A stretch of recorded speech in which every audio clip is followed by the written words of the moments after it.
So last time we have discussed the crystal types, means types of unit cell. That is a primitive, that is simple cubic cell. Second one is a body centered cubic cell and face centered cubic cell. हे तीन types बघितले होते. इथपर्यंतचा part आपण cover केलेला. Last लेक्चरला काय काय बघितलं एकदा रिवाइज करूया आणि त्याच्यानंतर पुढचा पॉईंट स्टार्ट करूया. फर्स्ट आपण बघितलं होतं introduction, that is a solid state means what, that is a characteristic of intermolecular, interatomic or interelectronic repulsion or attractive forces between two atoms, molecules, ions or nuclei etc. Okay. त्याच्यानंतर आपण बघितलेलं दोन types, त्याचे classification crystalline आणि amorphous. But crystalline amorphous detail मध्ये textbook मध्ये mention आहे, पण तुमच्या सिलेबस मध्ये काढून टाकलाय. त्यामुळे मी फक्त नेम दिलं. याचं रिझन काय, तोच क्वेश्चन तुम्हाला VSA मध्ये विचारला जाऊ शकतो, कारण त्यांनी स्पेसिफिकली मेन्शन केलंय 5.2.1 किंवा 1.2.3 असं मेन्शन केलं. तो पार्ट रिमूव्ह केलेला आहे. ओके. नेक्स्ट आपण बघितलं isomorphism and polymorphism means what. So what is the basic definition of isomorphism. Iso means similar. Okay. So similar type of structures दाखवणारे जे कुठले कंपाऊंड्स त्याला आपण आयसोमॉर्फिक कंपाऊंड कन्सिडर करतो. NaF घेतलेलं, MgO असं एक्झाम्पल घेतलं होतं, NaNO3 and CaCO3. Similarly, polymorphism means what? Single compound is containing carbon as a single element. त्याचे जे different structural formula किंवा त्याचे different structural representation आहेत, मॉडिफिकेशन आहेत, त्याला आपण म्हणतो allotrops. So this is nothing but your polymorphism. एकच कंपाऊंड डिफरंट फॉर्मॅट मध्ये एकच एलिमेंट एक्झिस्ट असतो, ज्याला आपण कन्सिडर करतो पॉलिमॉर्फिझम. नेक्स्ट बघितलेलं आपण 4 टाइप्स बघितलेले on the basis of means जे सॉलिड्स आहेत, तुमचे सॉलिड स्ट्रक्चर्स आहेत, त्याच्यावरनं 4 टाइप्स कुठले पडतात. तर ionic solid, covalent solid, molecular solid and metallic solid पर्यंत आपण कव्हर केलेलं with characteristic and examples. Okay. त्यातला कुठला तरी एक क्वेश्चन 2 मार्क्स साठी येऊ शकतो. अदरवाईज तो क्वेश्चन टोटल आला तर तुम्हाला एनलिस्ट असा वर्ड येऊ शकेल. लिस्ट म्हणजे काय, मॉलिक्युलर सॉलिड्स किंवा आयोनिक सॉलिड हे जे सॉलिडचे टाइप्स आहेत त्याची लिस्ट तयार करा आणि त्याच्यापैकी कुठलाही एक एक्सप्लेन करा. ओके. सो एन लिस्ट म्हणजे तुमचे जे नेम्स असतील त्याला 1 मार्क असेल आणि एक्सप्लेनेशनला 1 मार्क असेल. हा 2 मार्क्स साठी त्यांचा क्वेश्चन असू शकतो, म्हणजे फ्रेम होऊ शकतो या टाइपचा क्वेश्चन. ओके. या टाइपचे काही क्वेश्चन्स आहेत ते मी म्हणजे या टॉपिक वरचे मी जे क्वेश्चन्स कलेक्ट केले होते ते मी तुम्हाला आज सेंड करून ठेवेन. असाइन तुमच्याकडे स्टडी मटेरियल पार्ट आहे ऍप वरती, तो तिथे पण मी फोटो सांगून ठेवेन किंवा तुम्हाला पीडीएफच्या फॉर्मॅटमध्ये व्हॉट्सअपला सेंड करून ठेवेन. ओके. सो ते फक्त बघत चला डेली बेसिस वरती. एकही दिवस गॅप मध्ये टाकू नका, नाहीतर लिंक तुटणार या टोटल टॉपिकची. टोटली डिफरंट टॉपिक आहे म्हणून. सेकंड थिंग, त्याच्यानंतर आपण बघितलेलं युनिट सेल म्हणजे काय आणि लॅटाइस म्हणजे काय. लॅटाइस म्हणजे काय, जेव्हा आपण एखादं क्युबिक स्ट्रक्चर ड्रॉ करतो आणि त्याचे जे व्हर्टायसेस असतात, म्हणजे 2 लाईन जिथे कुठे जॉईन होतात तो मिड पॉईंट म्हणजे तुमचं व्हर्टायसेस. ओके. सो त्या व्हर्टायसेसला आपण कन्सिडर करतो लॅटाइस पॉइंट्स. म्हणजे इन मराठीला तुम्हाला सांगायचं झालं तर तुम्ही एखादा पर्टिक्युलर पार्ट कन्सिडर करताय, समजा तो क्युबिकल शेप मध्ये आहे आणि तुमच्याकडे त्याचं तुम्ही त्याच्याकडे तोंड करून उभे आहात, तर तुम्हाला जी फ्रंट फेस जी दिसते त्याचे जे कॉर्नर्स दिसतात, it is nothing but your lattice points. Okay. Now simplest or smallest particle or smallest unit of that particular crystal structure is nothing but your unit cell. आणि युनिट सेलचे type किती आहेत, 3 type. Simple cubic unit cell, body centred unit cell आणि face centred unit cell. इथपर्यंत आपण बघितलं. पुढचा part आपला पेंडिंग होता तो म्हणजे काय, क्रिस्टल सिस्टम्स किंवा crystal structures. So these are the crystal structure. There are 8 types of crystal structure. First one is a cubic, another one is a tetragonal. आता याचे काही शेप्स आहेत जे तुमच्या टेक्स्टबुक मध्ये मेन्शन केलेले नाहीत, काही दिलेले आहेत काही दिलेले नाहीयेत. सो मी काय करेन, याचा एक चार्ट आहे माझ्याकडे. ओके. कॉम्पिटेटिव्ह एक्झाम रिलेटेड सांगतो मी, स्टेट बोर्ड साठी एवढंच सफिशियंट आहे. एनलिस्ट द क्रिस्टल सिस्टीम वगैरे या टाईपचा क्वेश्चन येऊ शकेल, किंवा सेक्शन बी मध्ये किंवा सेक्शन 2 मध्ये तुमचा जो 2 मार्क्सचा क्वेश्चन असतो त्याच्यामध्ये 1 मार्क काहीतरी डेफिनेशन विचारतील, डिफाईन पॉलिमॉर्फिझम किंवा डिफाईन याच्यानंतर सुद्धा आहे इलेक्ट्रिकल प्रॉपर्टी, मॅग्नेटिक प्रॉपर्टीचा पॉईंट आहे. सो कुठला तरी एखादा मार्क किंवा EN रूल विचारतील एक मार्काला आणि त्याला कंटिन्यू क्वेश्चन विचारतील, give the examples of crystal system. कुठले कुठले क्रिस्टल सिस्टीम आहे त्याची नेम्स द्या. सो ती नेम्स इथे दिलेली आहे, cubic, tetragonal, orthorhombic, rhombohedral, hexagonal, monoclinic आणि ट्रायक्लिनिक. या सगळ्यांचे शेप कसे असतात याचं एक फोटो मी तुम्हाला सेंड करेन. बघा आज काय काय नवीन काही येणार आहे ते सांगून ठेवलं. याचं रिझन काय, जेव्हा तुम्ही कम्पेअर करणार तेव्हा तुम्हाला दिसणार की हे घेतलेलं नव्हतं असं तेव्हा वाटणार. म्हणून सांगितलं कॉम्पिटेटिव्ह एक्झाम रिलेटेड क्वेश्चन्स जे आहेत, म्हणजे शक्यतो जे कोण जेईचं प्रिपरेशन करतात त्यांच्यासाठी ते व्हेरी व्हेरी इम्पॉर्टंट आहे. त्या टाईपची स्ट्रक्चर्स आणि त्याचा एक अँगल असतो. ओके. जेव्हा आपण एखादा युनिट सेल ड्रॉ करतो ना, म्हणजे समजा मी या टाईपमध्ये युनिट सेल ड्रॉ केलं तर याच्यामध्ये काही अँगल्स असतात. मग मी कन्सिडर केला हा अँगल असेल अल्फा, हा अँगल असेल बीटा आणि हा अँगल असेल गॅमा, तर ते अल्फा बीटा आणि अल्फा बीटा गॅमा असं कन्सिडर केलं जातं, अदरवाईज एबीसी असं कन्सिडर केलं जातं. सो एक लक्षात ठेवायचं, या अँगल मध्ये व्हेरिएशन होत असतं, त्यामुळे त्याची जॉमेट्री चेंज होते, व्हर्टायसेस चेंज होतात, शेप बदलतो. ऑब्व्हियसली लॅटाईस पॉईंटची अरेंजमेंट आणि त्यांची पोझिशन याच्यावरती ऑब्व्हियसली अफेक्ट होणारच. सो ते पार्ट आहे आणि याच्यामध्ये अँगलची जी व्हॅल्यू असेल त्या मी सेंड करेन. एमसीक्यूला प्रिव्हियस पेपरमध्ये अल्फा बीटा गॅमाचे 2 क्वेश्चन्स येऊन गेले कंटिन्यू इयर्सला. ओके, जेईसाठी चेक करा, म्हणजे ते जर 2 तुम्ही केलात नाही आणि रिमेनिंग जे बाकीचे आउट ऑफ 8 2 येऊन गेले म्हणजे 6 राहिलेत, ते कधी ना कधीतरी येणार आहेत. सो असं कन्सिडर करा की ते तुमच्या वेळी येणार आहेत. ओके, आणि तुम्ही ते रिमेनिंग 6 करून ठेवणार आहात. मग त्याच्यासाठी जे अँगल्स लागतील आणि त्याचा शेप कसा असतो, म्हणजे alpha is equal to beta is equal to gamma is equal to 90 degree, म्हणजे हा झाला अल्फा बीटा गॅमा 90 असेल तर सेम असा पार्ट असेल. किंवा alpha is equal to beta but is not equal to gamma, मग गॅमा इज इक्वल टू किती असतं, तो 120 असतं, किंवा ग्रेटर दॅन 90 असेल. सो या टाईप मध्ये जे काही फॉर्म्युलेज आहेत त्याचा मी तुम्हाला फोटो सेंड करेन आज, तर तो फक्त प्रिपेअर करत चला सायमल्टेनियसली. टेक्स्टबुक मध्ये कुठे नाहीये म्हणून मी तुम्हाला ऍडिशनल सांगितलंय. जे टेक्स्टबुक मध्ये आहे आणि तुम्हाला स्टेट बोर्डला लागणार हे सगळं बोर्डवरती असतं नेहमी आणि नोट्स मध्ये असतं. सो त्याच्या बाहेरचं मग हे कुठलं घेतलं असं क्वेश्चन मला आला की आपण आपला आन्सर सॉल्व्ह करायचा, की तो other state board related part नाहीये, रिमेनिंग ऍडिशनल इन्फॉर्मेशन आहे.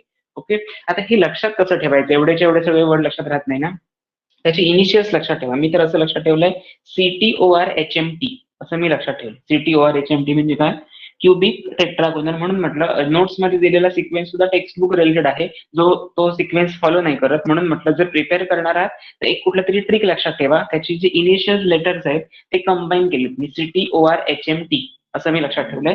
So C stands for cubic, T stands for tetragonal, O stands for orthorhombic, R stands for rhombohedral, H stands for hexagonal, M stands for monoclinic, and T stands for triclinic.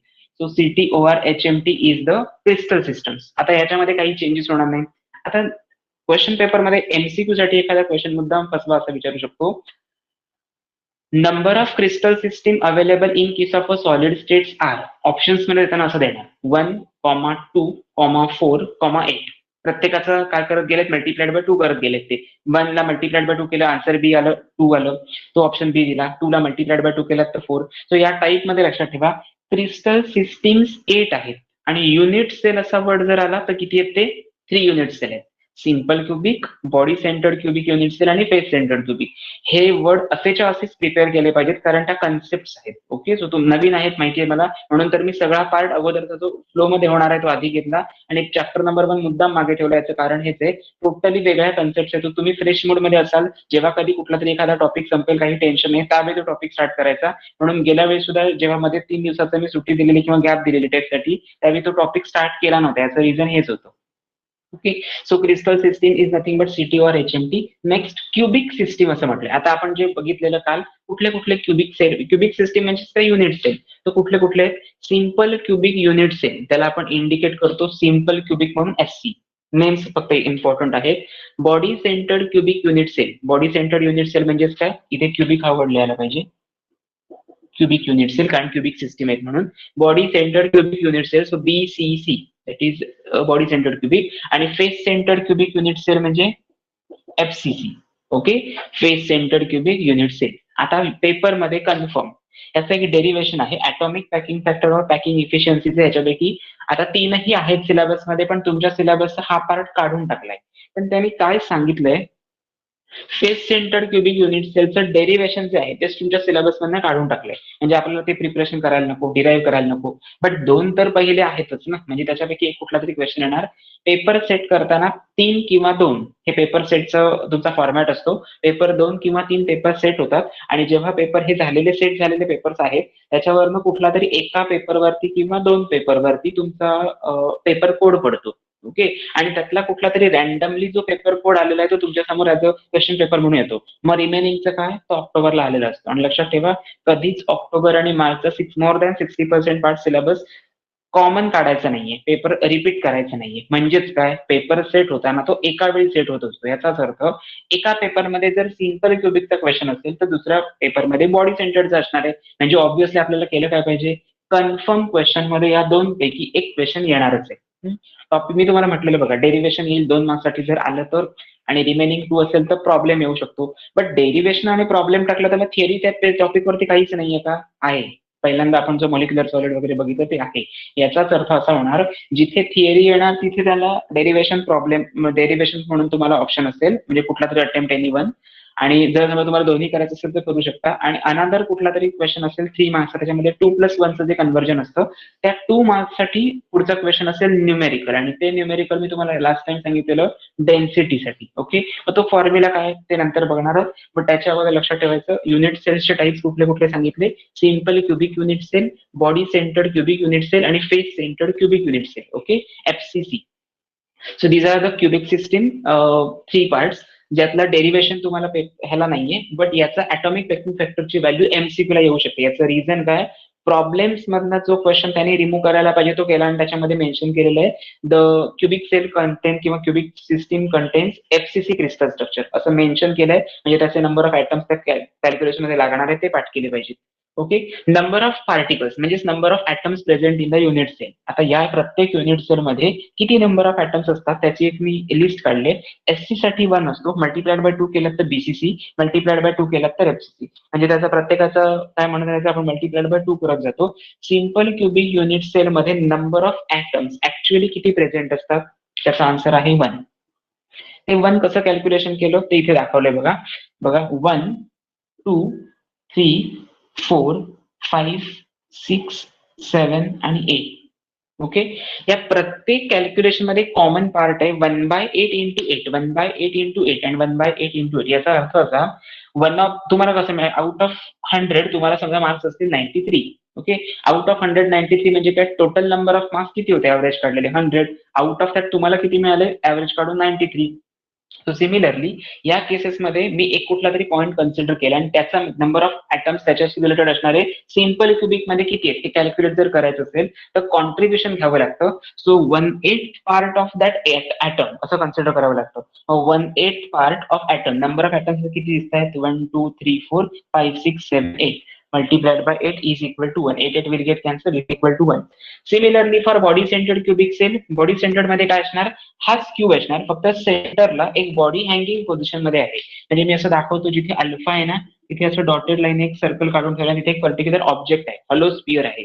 Okay, मग त्या स्पियरचा हा एक atom, sphere हा एक atom आणि remaining हे 1/8 into 8 हे common राहतील. So 8 will get cancel, 1 + 1 is equal to 2. Face centred साठी काय असणार, फेस सेंटर्ड मध्ये प्रत्येक फेसेसला क्वेश्चन म्हणजे तुमचे ऍटम्स असतील, म्हणजे जेव्हा तुम्ही क्रिस्टल स्ट्रक्चर असं ड्रॉ करता, ओके, ही एक फेज कन्सिडर केला तर इथे एक ऍटम असेल, त्याला अटॅच असणारा दुसरा एक ऍटम असेल आणि त्याला अटॅच असणारा एक तिसरा ऍटम असेल. म्हणजे हे 3 फेजेस तुम्हाला दिसत आहेत, म्हणून त्या 3 फेजेस मधले 3 आणि 1/8 into 8 is equal to, answer ना तुमचं 1, 1 + 3 इज इक्वल टू 4.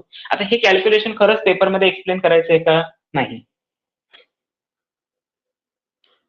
पेपरमध्ये ते एक्सप्लेन करायचं नाही. मग पेपरमध्ये लिहायचे काय, सॉरी, SC, BCC आणि FCC साठीचे नंबर ऑफ ऍटम्स किंवा नंबर ऑफ पार्टिकल्स जे आहेत ते तुम्हाला इथे लिहायचे आहेत, पेपरमध्ये मेन्शन करायचे आणि त्याचं आन्सर प्रत्येक डेरिव्हेशन मध्ये लागणार आहे. सो माझं असं म्हणणं आहे की जेव्हा तुम्ही आता हे लिहिताय ना, त्याच्याच साईडला हे लिहिलात तरी चालेल, फक्त तुमच्या सिलेबस मध्ये पॉईंट वेगळा आहे म्हणून मी असं मेन्शन केलंय आणि ह्याचं रिप्रेझेंटेशन दिलंय. हे रिप्रेझेंटेशन का दिलंय याच्या मागे काहीतरी रिझन आहे, व्हॅलिड रिझन आहे. एका क्वेश्चन पेपरमध्ये त्यांनी असं म्हटलं होतं, NaCl crystallizes in simple cubic unit cell. बघा, NaCl म्हणजे sodium chloride crystallizes in simple cubic unit cell. खूप काय काय दिलेलं होतं. Na+ contain 138 picometre radius of cation, Cl- contain 158 picometre of radius in angstrom unit वगैरे दिलेलं होतं. आणि सगळ्यात शेवटी सांगितलेलं एकच क्वेश्चन होतं, 2-3 लाईन जेवढं वाचायचं आणि नंतर लिहायचं होतं, number of atoms present in that simple cubic unit cell is. That simple cubic म्हणजे NaCl असं त्यांनी कन्सिडर केलेलं. म्हणजे NaCl सिंपल क्युबिक आहे हे तुम्हीच कन्सिडर करा असं त्यांनी सांगितलेलं होतं. हे थोडक्यात फिरवण्याचं काम होतं, बाकी काही नव्हतं. आन्सर शेवटचा क्वेश्चन असा असतो, नंबर ऑफ ऍटम्स और number of particles present in the simple cubic unit cell, answer should be same. तो कुठलाही कंपाऊंड असू देत, CSCl असेल, सीझियम क्लोराईड, NaCl असेल, बेरियम क्लोराईड असेल, MgCl2 असेल, आणखीन कुठला कंपाऊंड असेल, KCl असेल, या सगळ्या कंपाऊंड्स मध्ये फक्त लॅटाईस सिस्टीम किंवा युनिट सेलचं नाव आयडेंटिफाय करायचं. ते त्यांनी क्वेश्चन पेपरमध्ये दिलेलंच असणार, SC BCC और इट फॉलोज FCC स्ट्रक्चर, आणि त्याच्यावरनं नंबर ऑफ ॲटम्स डिसाईड करायचे. म्हणजे आतापासून एक सवय लावायची, क्वेश्चन पेपरमध्ये कुठेही SC BCC FCC दिसला की तिथे पेन्सिलने मार्क करून ठेवायचं 1 2 और 4. ओके, SC असेल तर 1 लिहायचं, BCC असेल तर 2 आणि FCC असेल तर 4. त्या फॉर्मॅटमध्ये लक्षात ठेवा. सिम्पल होईल ते, बाकी कॅल्क्युलेशन नाहीये. आणि त्यांनी तेव्हा त्याच्यामध्ये असं म्हटलेलं, तो Na जो आहे कॅटायन आहे तो 1/8 ऑफ कॉन्ट्रीब्युशन दाखवतो टोटल स्ट्रक्चरच्या. ओके, 1/8 कॉन्ट्रीब्युशन तेच दाखवलेलं आहे इथे. आणि Cl मायनस त्याच्या खूप लांब आहे, त्याच्यापासून डिस्टन्स खूप लांब आहे. मग त्या युनिट सेलमध्ये, सिम्पल क्युबिक युनिट सेलमध्ये नंबर ऑफ ॲटम्स किती आहेत? आन्सर येणार 1, कारण Na स्पेसिसमध्ये आहे, Cl खूप लांब आहे म्हणतात. मग जर समजा Cl बॅक साईडला असेल, त्याचं कुठलं तरी वेगळं क्रिस्टल स्ट्रक्चर असेल, तर हे युनिट सेल फक्त Na झालं, सोडियमचं झालं, सोडियम कॅटायनचं झालं. So that's why number of atom should be 1. मला एवढंच म्हणायचं की जरी कितीही लेंदी क्वेश्चन विचारला, प्रॉब्लेम मध्ये SC BCC FCC कुठेही मेन्शन केलेलं असेल, तुमचं आन्सर लिहिताना तुम्ही असं प्रिपेअर करणार आहात, नंबर ऑफ ॲटम्स हे लर्नच करून ठेवायचं. ओके, आणि याच्या साईडलाच मी जेव्हा आपलं ॲटॉमिक पॅकिंग फॅक्टर संपेल तेव्हा एक चार्ट तयार करायचा. म्हणजे तुम्ही या टॉपिक मध्ये काय करणार आहात, आधी वरती लिहिणार क्युबिक सिस्टम, नंतर वरती लिहिणार नंबर ऑफ पार्टिकल्स, आणि नंतर लिहिणार ॲटॉमिक पॅकिंग फॅक्टर, आणि चौथा कॉलम असेल व्हॉइड स्पेस. या चौघांचं टेबल लर्न करायचं. इथे व्हर्टिकली तुम्हाला दिसतंय 3 आहेत, म्हणजे व्हॅल्यूज त्याच्यामध्ये काय काय जे आपण पुटअप करणार ते किती येणार, व्हॅल्यू फार फार तर 12. ह्याच्यापेक्षा काही डिफिकल्ट येऊच शकत नाही. आणि मला गॅरंटी आहे व्हॉइड स्पेस किंवा ॲटॉमिक पॅकिंग फॅक्टर किंवा नंबर ऑफ ॲटम्स वरती आयदर VSA और MCQ ला क्वेश्चन येणार. कारण स्मॉलेस्ट टॉपिक जे असतात, चॅप्टर नंबर 1 एक आहे, introduction to polymer chemistry, second last topic, तो स्मॉल टॉपिक आहे. त्याच्यानंतर तसं कन्सिडर करायला गेलं तर सगळ्या ओव्हरऑल सब्जेक्ट्समध्ये किंवा ओव्हरऑल टॉपिक्समध्ये हे 2 टॉपिक खूपच लेस, म्हणजे व्हॅल्यू त्याची कमी आहे. आणि लास्ट टॉपिक सगळ्यात एन्व्हायरमेंटल केमिस्ट्री किंवा तुमचं introduction to that is green chemistry, हा पार्ट मेन जो आहे. हे 3 टॉपिक मुलांची टेंडन्सी असते, पेपर 1 चा सॉलिड स्टेट सोडून द्यायचा आणि पेपर 2 चा लास्ट टॉपिक आहे तो सोडून द्यायचा, ऑप्शनला टाकायचा. आणि हे एक्झामिनरला माहिती असतं. मग तो काय करतो, जो ज्या स्टुडंटने तो सोडून दिलेला तो क्वेश्चन कंपल्सरी टाकतो. आणि MCQ आणि तुम्हाला VSA मध्ये कंपल्सरीच आहेत क्वेश्चन्स, ऑप्शन्स नाही आहेत तिथे काही. सो तिथे तुमचा मार्क गेला. म्हणजे ज्याने कोणी ठरवलं असं की हा टॉपिक सोडून द्यायचा, त्याचे ऑलरेडी तिथे 2 मार्क 3 मार्क तिथे गेलेले असतात समजायचं. म्हणून म्हटलं की कुठला टोटल टॉपिक नाही सोडून द्यायचा, पॉईंट सोडायचे. आणि कुठले सोडायचे मी सांगणार आहे ना, सो तुम्ही कशाला त्याचं टेन्शन घेता. फक्त आधी एवढंच लक्षात ठेवायचं की crystal system, cubic system and number of particles in each and every unit सेलच्या व्हॅल्यूज व्यवस्थित प्रिपेअर करायच्या.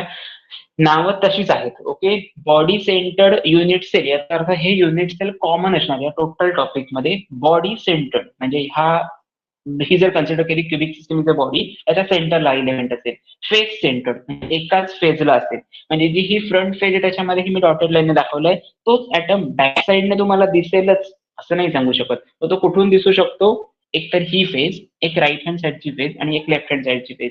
म्हणून म्हटलं या टॉपिकमध्ये इमॅजिनेशन पॉवर ज्यांची चांगली आहे, 3 डायमेन्शनल व्हिडिओज बघायची ज्यांना ज्यांना सवय, युट्यूबवरती 3 डायमेन्शनल व्हिडिओज आहेत त्याचे अवेलेबल, प्लीज ते चेक करा.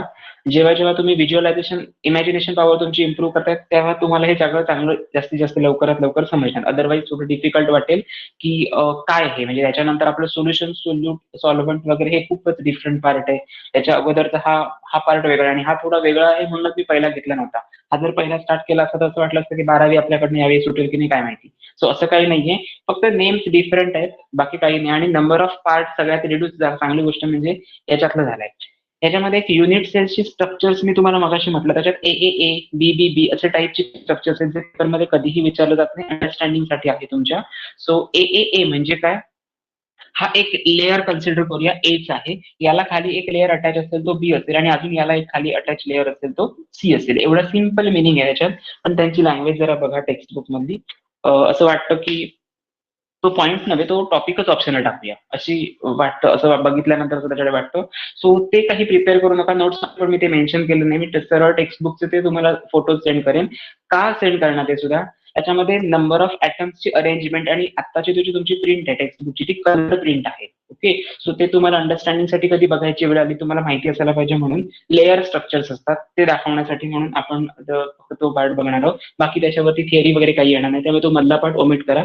आणि जे एक्सपेक्टेड होतं मला, डायइलेक्ट्रिक प्रॉपर्टी किंवा बँड थिअरी, आणि तो व्हेरी व्हेरी इम्पॉर्टंट क्वेश्चन आहे exam point of view, but तोच पार्ट त्यांनी काढून टाकलाय. आता तो स्टेट बोर्डचा काढलेला पार्ट सीईटीला येणार का नाही हे अजून त्यांनी डिक्लेअर केलं नाही. गेल्या वर्षीचे म्हणजे आता ज्यांचा रिझल्ट उद्या वगैरे किंवा परवा लागणार आहे त्या मुलांसाठीचा मात्र तो पार्ट गेला होता. स्टेट बोर्डचा जो पार्ट गेला होता तो सीईटी साठीचा सुद्धा पार्ट ओमिट केलेला. पण तुमच्याकडे सफिशियंट टाइम आहे, तर ते रिझन देणार आणि तुम्हाला सांगणार ते प्रिपेअर करा सीईटी साठी. म्हणून मी सांगितलं की ते इम्पॉर्टंट आहे, जे ते महत्वाचं आहे ते घेऊया आपण आणि मग पुढचा पार्ट स्टार्ट करूया. ओके, याचा स्क्रीनशॉट घेऊन झाला असेल तर फक्त सांगा.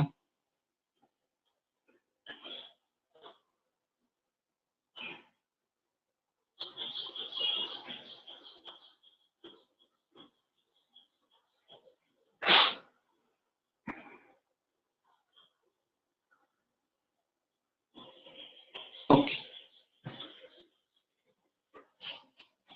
Next part is the relationship between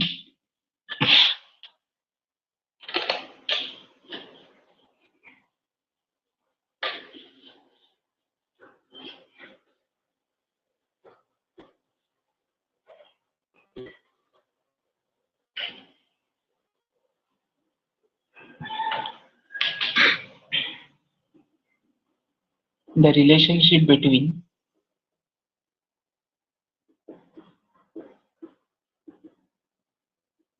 molar mass, density, and number of particles of unit cell. Obviously derivation येईल असं मला नाही वाटतं, पण याच्या फायनल जो फॉर्म्युला त्याच्यावरतीच क्वेश्चन येणार असं मी तुम्हाला म्हटलं होतं. दॅट इज अ डेन्सिटीचा. वन बाय वन बघूया. फर्स्ट आहे, आधी सगळं मी डेरिवेशन कम्प्लीट करतोय, तुम्ही ते फक्त ऑब्झर्व करा, नाही समजलं तर विचारा, बाकी नंतर मी एक्सप्लेन करणारच आहे. Okay, so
okay, so this is the correct expression for your density. आता स्टार्ट करूया. If the edge length of unit cell, what is in by edge length? आधी सगळ्यात पहिल्यांदा इथे मी क्युबिक सेल ड्रॉ केलाय, स्मॉल आहे ऑब्व्हियसली, हे क्युबिक सेल असं कन्सिडर करूया. सिंपल क्युबिक किंवा युनिट सेल आहे एक. ओके, त्याच्यामध्ये जी एज लेंथ म्हणजे काय, जे तुम्ही म्हणता ना ऑलवेज, ह्या मी समजा बी सी आणि डी कन्सिडर केला, तर length of BC is equal to 12 centimetre, length of CD is equal to 12 centimetre. So that length of CD or length of BC is nothing but your edge length A. Okay, edge length A लक्षात ठेवायचं. So if the edge length of a unit cell is A, then the volume of, आता तो cube आहे तुमचा, बरोबर ना, cubical structure आहे, मग त्याचा आपण व्हॉल्यूम कसं कॅल्क्युलेट करतो, जी साईड असेल त्याचा क्यूब घेतो, मग साईडची लेंथ मला व्हॅल्यू काय मिळाले, ए मिळाले, सो त्याचा क्यूब घेणार. So then the volume of unit cell will be a cube. Actually it is a formula. हा, आता हा ए क्यूब कसा आला, कारण साईडचा क्यूब हे माहिती असणं एक्सपेक्टेड आहे. क्यूबचं जर आपल्याला व्हॉल्यूम बघायचं असेल तर ते एज लेंथ किंवा जी काही व्हॅल्यू दिलेली असेल, 12 सेंटीमीटरचा जर तुम्हाला क्यूब दिलेला आहे, त्याचं व्हॉल्यूम कॅल्क्युलेट करायचं तर 12चा तुम्ही क्यूब घेतला पाहिजे. Okay, so A cube. Next, if small m is the mass of a particle and n be the number of particles in any cubic system, then the molar mass capital M is equal to m into n. Okay, हा सुद्धा formula आहे. मास of a particle म्हणजे काय, particular समजा ते 2 gram एवढं मास आहे, number of particles तसे आहेत 20. सो तुम्हाला त्याचं विचारलं की त्याचं मोलार मास सांगा, तर तुम्ही मल्टिप्लाय करणार, 20 इंटू 2 इज इक्वल टू 4, तोच पार्ट आहे इथे, 20 इंटू 2 इज इक्वल टू काय 40 जे असेल ते. So cubic unit cell system, then M is equal to M by N.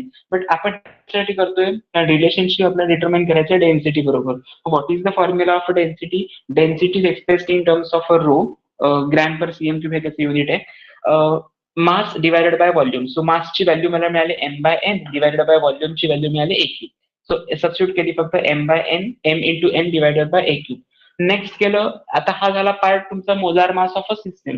Molar mass of one particle कसं कॅल्क्युलेट करणार? So molar mass of one particle capital M जर मी consider केला, the mass of one particle into number of particles in that particular system, whether it is simple cubic, whether it is BCC, that is body centered cubic, or face centered cubic, म्हणजे capital M is equal to small m into NA. Number of particles जर आपल्याला माहिती नसेल तर आपण always काय लक्षात ठेवतो, ॲव्होगाड्रो नंबर असं कन्सिडर करतो. जेवढे नंबर म्हणजे तुम्हाला असं जर मी क्वेश्चन विचारला की तुम्हाला क्वांटिटी वगैरे काही सांगितलेलं नाही, तुमच्या हातामध्ये ग्लास दिला आणि वॉटरचा, आणि तुम्हाला सांगितलं याच्यामध्ये number of molecules of water सांगा किती येते, पटकन सांगायचं. असं जर तुम्हाला विचारलं तर तुम्ही सांगितलं पाहिजे ॲव्होगाड्रो नंबर ऑफ वॉटर मॉलिक्युल्स त्याच्यामध्ये प्रेझेंट. हे करेक्ट आन्सर आहे. ओके, जर समजा वायवाला तुम्हाला कोणी विचारलं क्वेश्चन असा, एक्झामला विचारतात मोस्ट ऑफ द केसेसमध्ये, आणि आता जर नाही विचारलं तर तुमच्या नेक्स्ट इयर पासून तर आहेच आहे वायवा, प्रत्येक सेमिस्टर वाईज वायवा असते. इंजिनिअरिंगला जा किंवा मेडिकलला जा, पहिल्या सेमिस्टर पासून किंवा दुसऱ्या सेमिस्टर पासून तुमच्या वायवा असतात. Semester exam, practical exam, board exam सारखी सेमिस्टर एक्झाम होते. सो ते युनिव्हर्सिटी कंडक्ट करते, त्यामुळे ऑब्व्हियसली सगळं आपल्याला सिस्टीमचा भाग आहे, तो आपल्याला केला पाहिजे attend. So M is equal to M into N A. M be the molar mass, small M be the mass of a system means mass of a particle, and N A with Avogadro number. हे लक्षात ठेवा फक्त. तुम्हाला इथे वाटेल इथे small N घेतला आणि इथे सरांना वाटलं कॅपिटल एन घेतला का, नाही. हा एका पर्टिक्युलर पार्टिकल, स्मॉल पार्टिकलच मास होतं किंवा स्मॉल युनिट सेलचं होतं. ही टोटल सिस्टीमचं आपण डिस्कस करतोय. So mass of one particle M and Avogadro number of particle त्याच्यामध्ये प्रेझेंट असतील असं आपण नेहमी कन्सिडर करतो, म्हणून एन ए. मग हेच फक्त रिअरेंज केलं कारण मला एम ची व्हॅल्यू हवी ना वरच्या इक्वेशन मध्ये. So M small M is equal to हा into multiplied by N A, इकडे गेल्यानंतर डिवाइड होईल. So capital M divide by N A. आता ही जी एम ची व्हॅल्यू आहे स्मॉल एम ची, ती या इक्वेशन मध्ये सबस्टिट्यूट करा. Density is equal to M into N. M ची व्हॅल्यू काय मिळाली मला, M divided by N A. So M divide by N A substitute केलं, M divided by N A आहे तसा एन आहे तसं दिला, आणि डिवाइड बाय ए क्यूब आहे तसं दिला. अपॉनचा अपॉन वरती गेल्यानंतर मल्टिप्लाय होतो. सो म्हणजेच काय, density rho is equal to N M divided by A cube into N. नाव या फॉर्म्युलावरती कन्फर्म, मी जे तुम्हाला म्हटलं डेन्सिटीवरचा फॉर्म्युलावरती क्वेश्चन येणं एक्सपेक्टेड आहे, तो हा क्वेश्चन आहे. ओके, आता कसं रिप्रेझेंट करणार आहात बघा. डेन्सिटी जेव्हा दिलेली असेल आणि नंबर ऑफ मोल्स दिलेले असतील किंवा नंबर ऑफ काही दिलेलं नसेल, नंबर ऑफ पार्टिकल कसे कॅल्क्युलेट करायचे जे आता आपण व्हॅल्यू बघितल्या. जर ती unit cell simple unit cell असेल, सिंपल क्युबिक युनिट सेल असेल, त्यासाठी नंबर ऑफ पार्टिकल किती असतात, 1. जर बीसीसी असेल तर नंबर ऑफ पार्टिकलची व्हॅल्यू 2 घ्यायची, आणि नंबर ऑफ एफसीसी असेल तर 4 व्हॅल्यू घ्यायची, म्हणजे 4 इंटू एम. आता हे एम सुद्धा मोलार मास दिलेलं नसेल, ते काय करताना करतात मुद्दाम कन्स्टिट्युएंट इलेमेंटची ऍटॉमिक मासेस येतात, म्हणजे त्याच्यात ते काउंट करतात की तुम्हाला मोलार मास कॅल्क्युलेट करता येतं की नाही. म्हणजे समजा सीझियम क्लोराईड असेल तर सीझियम आणि क्लोरीनचं तुम्हाला ऍटॉमिक नंबर दिलेला असतो, त्याच्यावर तुम्ही मोलार मास कॅल्क्युलेट करायचं, जी आहे त्याची ऍडिशन करायची, किंवा CH3COH असेल त्याची ऍडिशन करायची, जो काही मॉलिक्युलर फॉर्म्युला तुमचा मिळालेला असेल तो त्याच्यामध्ये सबस्टिट्यूट करायचा, मोलार मास कॅल्क्युलेट करायचं, जी व्हॅल्यू असेल ती लिहायची. ओके. पण मोलार मास जर दिलेलं नसेल तर हे कॅल्क्युलेट करता पण आलं पाहिजे, हे लक्षात ठेवा. काही वेळा मॉलिक्युलर फॉर्म्युला पण देत नाही, ते काय सांगतात 2 moles of sugar molecule glucose. आता ग्लुकोजचा मॉलिक्युलर फॉर्म्युला C6H12O6, म्हणजे ते एवढं कॅल्क्युलेशन करता आलं पाहिजे तुम्हाला. 12 into 6 plus H12 म्हणजे 12 plus 1, 12 into 1 प्लस तुमचं येणार पुढचा पार्ट O6 म्हणजे 6 into 16, हा सगळा पार्ट तुमचा कॅल्क्युलेट केला पाहिजे. सो जर तुमचं 180च्या आसपास काहीतरी तुमचं मोलार मास येईल. So N into M divide by AQ, edge लेंथची व्हॅल्यू, हे सगळं व्हॅल्यू देताना सेंटीमीटर मध्ये देतात, एज लेंथची व्हॅल्यू पिकोमीटर मध्ये देतात, पिकोमीटरचं कन्व्हर्जन सेंटीमीटर मध्ये करावं लागतं. असंच वाटतं तितकं फॉर्म्युला तुम्हाला सगळ्या व्हॅल्यू दिलाय, N is equal to M is equal to AQ आणि NA. आता तुम्ही सबस्टिट्यूट करा ना, आन्सर काढा, असं नाही सांगणार ते. कन्व्हर्जन्स असणार या टॉपिक मध्ये, म्हणून मुद्दा सांगितलं. त्याचा व्हॉल्यूम कॅल्क्युलेट करून अगोदर घ्यायचा, डायरेक्ट तीच व्हॅल्यू मल्टिप्लिकेशन साठी घ्यायची नाही, याची व्हॅल्यू काहीतरी कॅल्क्युलेशन करून घ्यायची. म्हणजे समजा 4 चा क्यूब असेल तर 16 किंवा काय तुमचं 64 पॉईंट समथिंग 0.8 असं काही येत असेल, 60.08. सो ते आन्सर आलं पाहिजे इथे. आणि NA म्हणजे ॲव्होगाड्रो नंबर, ॲव्होगाड्रो नंबरची व्हॅल्यू कॉन्स्टंट आहे 6.023 into 10⁻23. ओके. सो तेवढे नंबर ऑफ मोल्सने मल्टिप्लाय करायचं, म्हणजे ऑब्व्हियसली 10⁻⁴ फॅक्टर मध्ये आन्सर येणार. हे कन्फर्म झालं. त्याचं रिझन काय, ॲव्होगाड्रो नंबरची constant value. Okay. So in this way you have to calculate the density of any system by using formula Nm divided by A cube into Na, where small n be the number of atoms present in the cubic system, capital N be the molar mass of that particular substance, A cube be the volume of H means volume of that unit cell, and Na be the Avogadro number. याचा जेव्हा ratio घेणार तेव्हा row ची value काय येईल density, आणि जे तुम्ही ग्रॅम पर सीएम क्यूब मध्ये एक्सप्रेस कराल. Okay. So this is the relationship, आणि हा फक्त फॉर्म्युला प्रिपेअर करा, याच्यावरतीच प्रॉब्लेम येण्याचे चान्सेस मला तरी जास्त वाटत. ठीक आहे. कम्प्लीट झालं असेल तर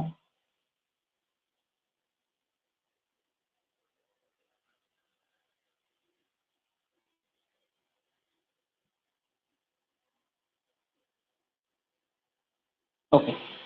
So the next part is packing efficiency, very important part or derivation, packing efficiency.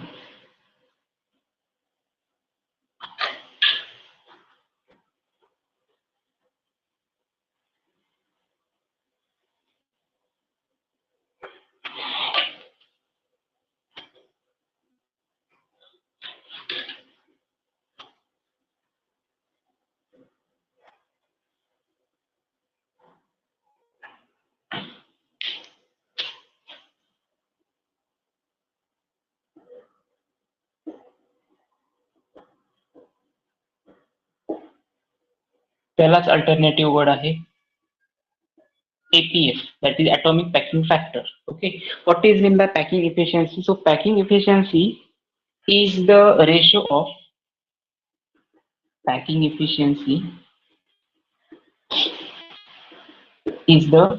of volume occupied by single particle of a unit cell, volume occupied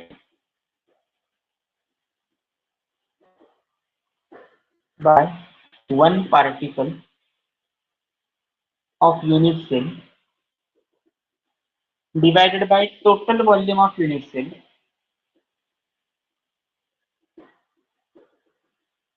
into 100. Okay, means obviously it is expressed in terms of a percentage. So volume occupied by particle in the unit cell divided by total volume of the unit cell into 100 is nothing but your atomic packing factor or packing efficiency. So paper मध्ये असं लिहिणार का नाही, फक्त वर्डच्या format मध्ये लिहिणार. Packing efficiency is defined as is the ratio of volume occupied by one particle of unit to the total volume of unit cell, which is expressed in percentage. Okay, so हे तुमचं part असेल 1 मार्क्सचा question. तर असं का सांगतो मी 1 मार्क्सचा question, कारण एकदा ते असं विचारलं सांगितलेलं असं डेरिव्हेशन करा ना, मग ते डेरिव्हेशन करायला ते डेफिनेशन दिलंच नाही, त्यांना ती सवय झाली असते की क्रिस्टल स्ट्रक्चर किंवा क्लासेसच्या एक्झाम तेच प्रश्न असतात. त्यामुळे असं वाटतं की ते स्ट्रक्चर ड्रॉ करायला डेरिव्हेशन म्हणजे पाठ केलेलं ते लवकरात लवकर पेपरमध्ये उतरवायचं, म्हणजे त्यांना एक काय वेगळा आनंद मिळतो नाही माहिती, पण ते असं करतात.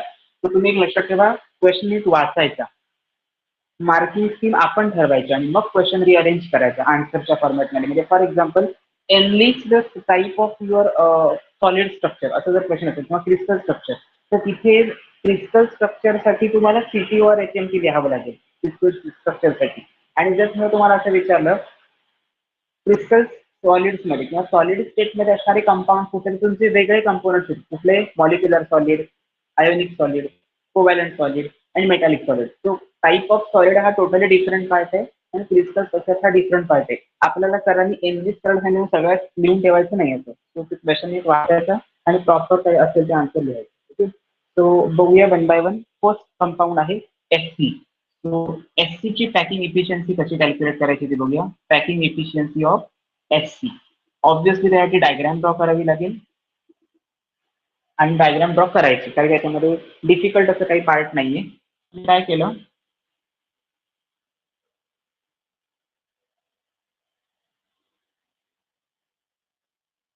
काय केलं, सगळ्यात पहिल्यांदा हे एक स्क्वेअर ड्रॉ करून घेतल्याचं आपण कन्सिडर करूया. त्याच्यानंतर पर्टिक्युलर सर्कल्स ड्रॉ केली.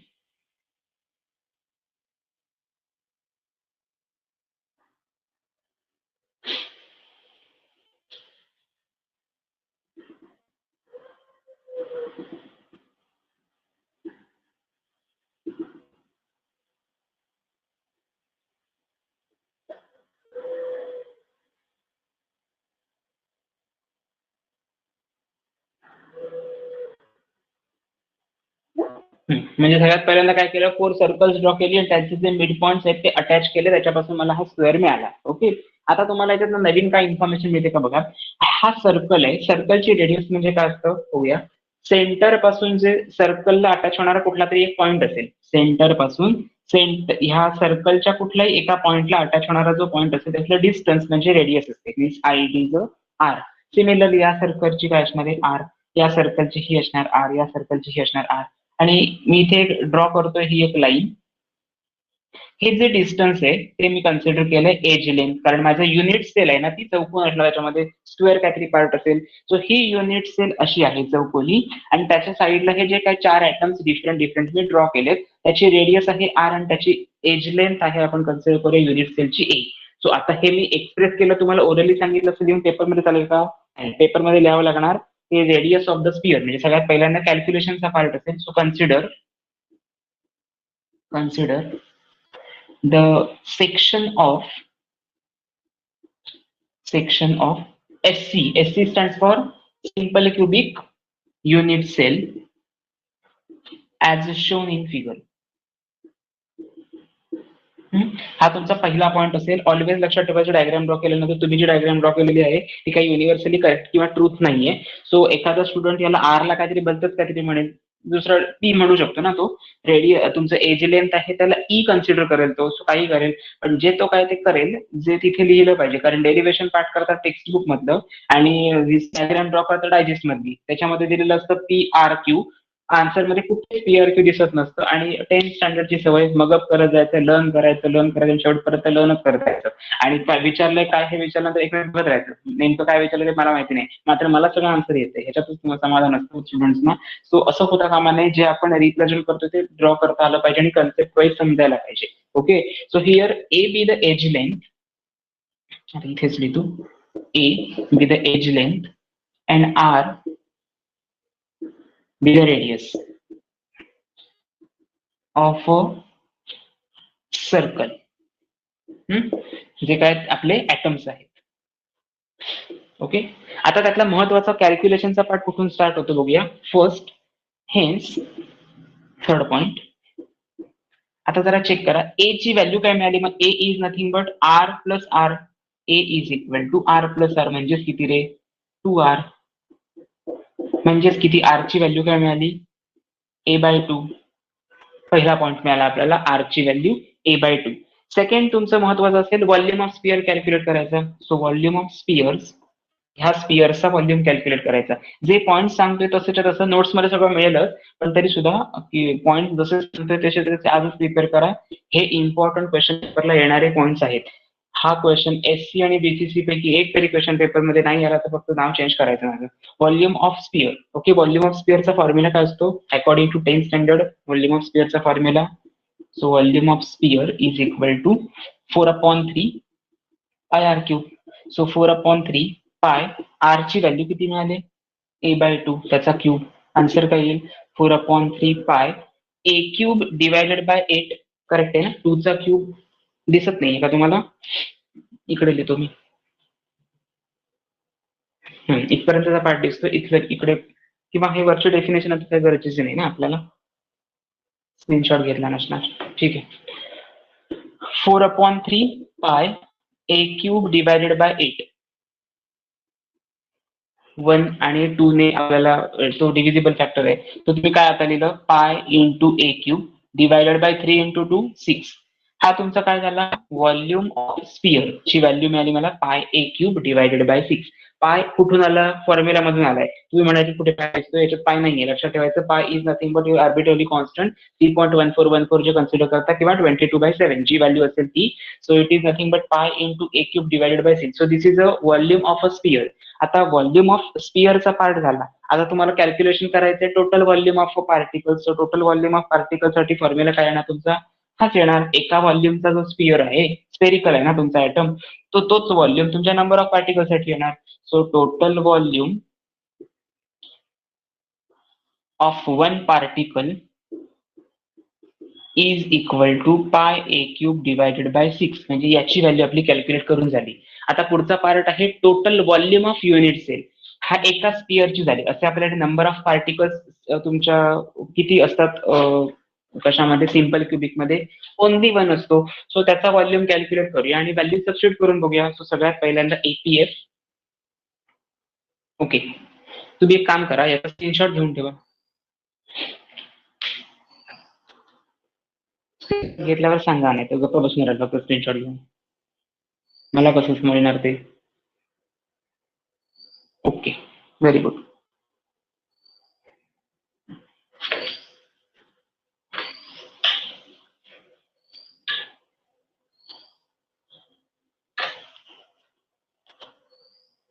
Next point, that is fifth point. Now APF is equal to volume occupied by particle in unit cell divided by volume of unit cell. Volume of unit cell multiplied by 100. Calculation start करूया. Volume occupied by the single particle in a unit cell. काय बघितला formula? काय आलंय calculation? Pi a cube divided by 6. So substitute pi a cube divided by 6. And volume of unit cell. Unit cell आहे तुमची ही, त्याची age length असेल a, तर त्याचा व्हॉल्यूम किती मगाशी कॅल्क्युलेट केलेला? a रेज टू क्यूब, बरोबर ना? मगाच्या पार्ट मध्ये a is with edge length आणि मगाशी म्हटलेलं व्हॉल्यूम. सो व्हॉल्यूमची व्हॅल्यू आली a cube multiplied by 100. Answer काय येईल जरा सांगा? ए क्यूब आहे तो कॅन्सल आउट होऊन जाईल. 100 इंटू पाय डिवायडेड बाय 6. आता जरा एक लक्षात घ्या, तुमच्या जेईच्या क्वेश्चन पेपर मध्ये हा क्वेश्चन येऊन गेलाय, त्याच्यामध्ये त्यांनी असं आन्सर दिलं होतं 100 पाय इज इक्वल टू 6. बरोबर, स्टुडंट काय मी सांगितलं मगाशी, रट्टा रट्टा आणि रट्टा तेवढंच करायचे जे असतात त्यांच्यासाठी मोठा प्रॉब्लेम झाला. त्याच्या जेव्हा तुम्ही कॅल्क्युलेशन करता 100 इंटू 3.14216 असतात, किंवा 1414 मी 2 कन्सिडर केलं, डिवाइड बाय 6, आन्सर येतं 54.32 च्या आसपास काहीतरी येतं. बघा, ऍक्युरेट कॅल्क्युलेट मी केलं नाहीये. 54 येतं का? 52.30, 52.34 असं काहीतरी आन्सर येतं, किंवा 36, 52.36 एवढं तुमचं आन्सर येतं. हे काय? ऍटॉमिक पॅकिंग फॅक्टर ऑफ, म्हणजे जो काही पर्टिक्युलर तुमचा सेक्शन आहे, तुमच्या एज लेंथ असणारा क्यूबचा जो सेक्शन आहे, त्याचा जो तुमचा ऍटॉमिक पॅकिंग फॅक्टर आहे तो एवढा. म्हणजे ऍटॉमिक पॅकिंग फॅक्टर म्हणजे बेस्ट एक्झाम्पल सांगायचं झालं तर तुमच्याकडे 5 kgचा तुमच्याकडे एक बॉक्स आहे, किंवा आपल्याकडे जे वॉशिंग मशीन वगैरे असतं त्याचा जो बाहेरचं कव्हर असतं किंवा बॉक्स असतो, त्याच्या एज लेंथ तुम्हाला दिसत असतात. त्याचा व्हॉल्यूम रिकामा असताना खूपच हलका असणार आहे, पण व्हॉल्यूम तर असणार ना, कारण ते एज लेंथ आहे, पर्टिक्युलर स्पेस केलेलं आहे म्हणून. आणि जेव्हा तुम्ही त्याच्या सकट म्हणजे तुमच्या वॉशिंग मशीन सकट ठेवला तेवढा व्हॉल्यूम सेम असेल का? तर तुम्ही एका हाताने तो बॉक्स उचलत असाल तर वॉशिंग मशीन सकट सुद्धा एका हाताने उचलाल का? नाही. आपण काय भाऊ सो लक्षात ठेवायचं की जो पार्ट आपला झालेला आहे त्याच्यामध्ये एक लक्षात ठेवायचं की व्हॉल्यूम ऑक्युपाइड स्पेसचा कॅल्क्युलेशन केलं म्हणजे काय? एपीएफ म्हणजे with washing machine with the volume of box is nothing but your 52.36. मग ज्यावेळी मी तो पार्ट काढून ठेवेन तेव्हा त्याचा व्हॉल्यूम कसा कॅल्क्युलेट करायचा? It is a simple part, it is wall space 6. बरेच वेळ इथे संपून टाकलं आन्सर जे रॉंग आहे. मला एमसीक्यू साठी पुढचा क्वेश्चन हा येणार. व्हॉइड स्पेस, व्हॉइड म्हणजे free space, void space is equal to काय करायचं? 100% मध्ये ना -52.36 कॅल्क्युलेट करायचं. जे आन्सर असेल ती व्हॉइड स्पेस असणार आहे. करेक्ट आहे. सो आन्सर विल बी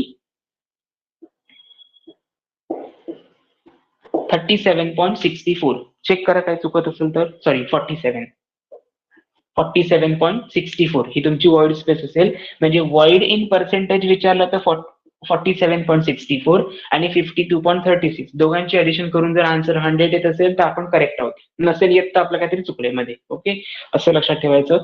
पेपरमध्ये व्हॉइड स्पेस किंवा एपीएफ डायरेक्ट क्वेश्चन सुद्धा येऊ शकतो एमसीक्यूच्या फॉर्मॅटमध्ये. ओके, आणि शक्यतो या केसेसमध्ये कुठेही राऊंड फिगर वगैरे काही करायची नाही, कारण ते पर्सेंटेजच्या फॉर्मॅटमध्ये आपण कॅल्क्युलेट केल्यानंतरचा आन्सर आहे. आणि परत आन्सर करताना तुम्ही 100 मायनस करणार आहात. तुम्ही असं नाही असं करू नका. काही 52.4 जर इथे 52.4 घेतला तर मग इथे पण जे आन्सर येईल त्याला 47 किंवा 48 असं घ्यावं लागेल. ओके, या फॉर्मॅटमध्ये तुम्हाला कॅल्क्युलेशन करावं लागेल. So this is FC that is simple cubic सेलचं पॅकिंग इफिशियन्सी.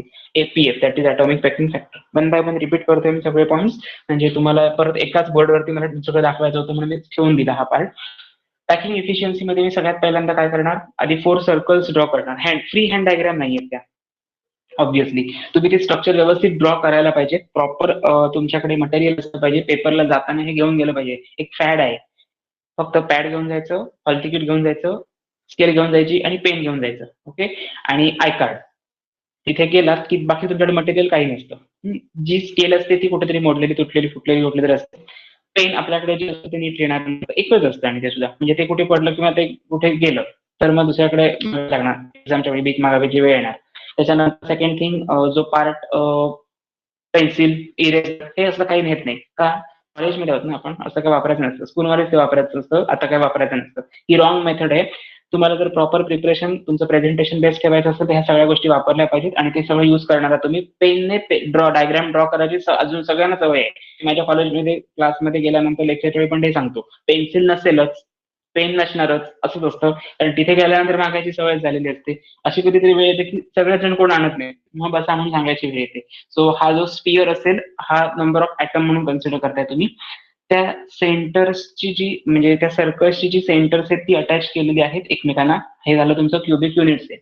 आता जे व्हॉल्यूमचा स्पियर, व्हॉल्यूम ऑफ ऑक्युपाइड हे जे म्हटलं त्याची व्हॅल्यू आपली मिळाली ही 52.36. मग व्हॉइड स्पेस कुठली आहे रे? आता मी व्हॉइड स्पेस शेडेड दाखवतोय. व्हॉइड पोर्शन जो आहे तो हा व्हॉइड स्पेस आहे. शेडेड पोर्शन जो आहे ना मधला 4 सर्कल जॉईन झाल्यानंतर जी स्पेस राहते फ्री स्पेस त्याला म्हटलं जातं. व्हॉइड स्पेस म्हणजेच काय? Free space.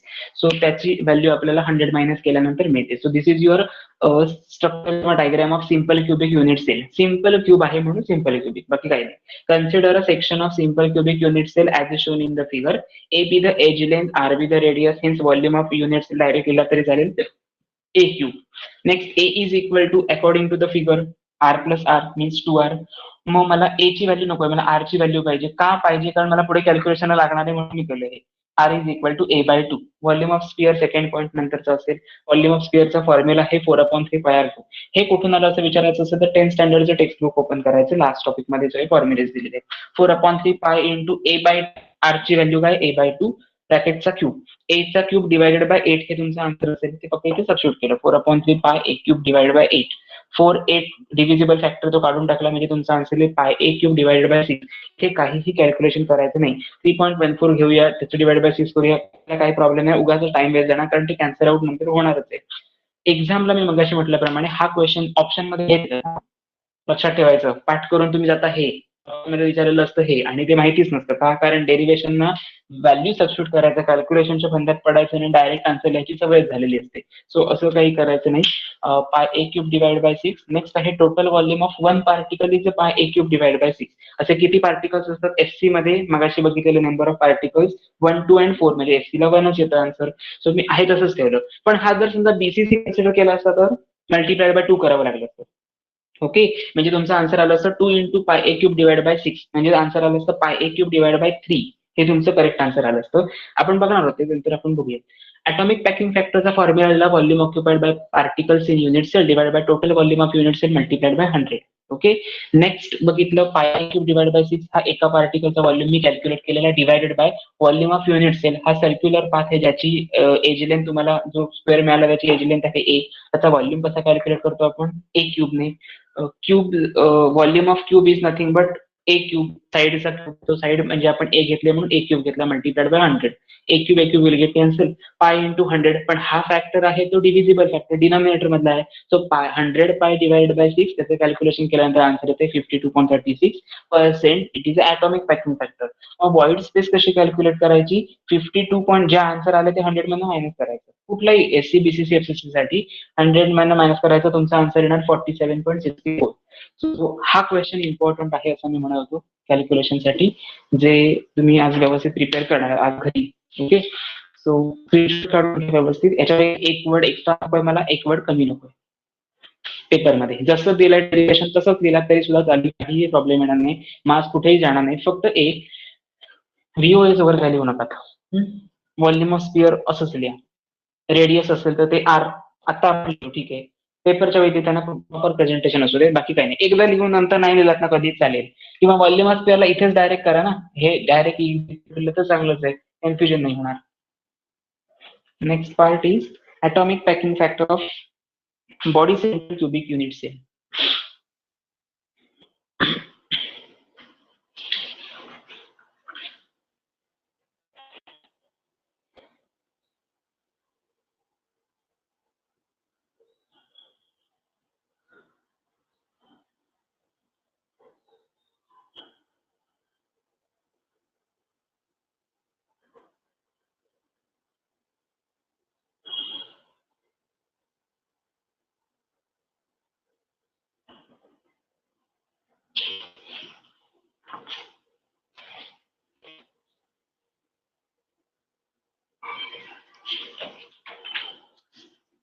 ठीक आहे. ऍक्च्युली हा इंटरेस्टिंग पार्ट आहे. फक्त काय डायग्राम वगैरे ड्रॉ करावा लागणार आणि 3 मार्क्स साठी क्वेश्चन येणार. टॉपिकला वेटेजेस 4 मार्क्स असल्यामुळे डायरेक्ट 4 मार्क्स साठी क्वेश्चन येणारच नाही एवढं कन्फर्म आहे. म्हणून मी म्हटलं की कुठलाही क्वेश्चन कसाही विचारला, ज्याला मी स्क्वेअर ब्रॅकेट केलेला 100 pi divide by 6 please mention करा. जेईचे जर बॅक साईडचे पेपर काढला तुम्हाला त्याच्यामध्ये कुठेतरी हा ऑप्शन दिसणार. ओके, म्हणून सांगितलं की 100 पाय बाय 6 म्हणजे 52.36. हे कॅल्क्युलेट करायचं ते कॅल्क्युलेटर नसतो ना लॉक टेबल. सो दोन्ही व्हॅल्यूज लर्न करून ठेवा. 100 pi divided by 6 is nothing but 52.36%. Next, packing efficiency of BCC.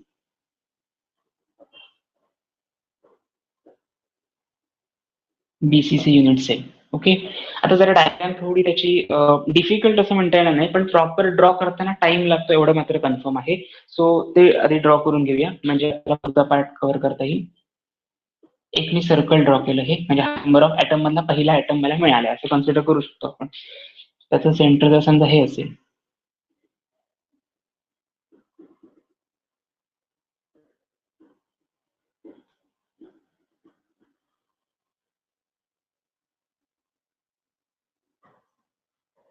Okay. हे 3 युनिट सेल मधले जे ऍटम्स आहेत हे प्रेझेंट मी इथे दाखवलेले आहेत.